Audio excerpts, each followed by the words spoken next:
আমরা ঘুরতে ঘুরতে আসলাম রসিকবিলে কিডস কর্নারে। দেখি কিডস কর্নারে এখন ঢুকবো, দেখি কীরকম।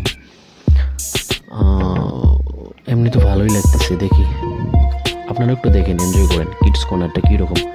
আপনাদের যদি ছোটো ছোটো বাচ্চা থাকে তাহলে কিডস কর্নারে আসতে পারেন। Rasikbil kids corner,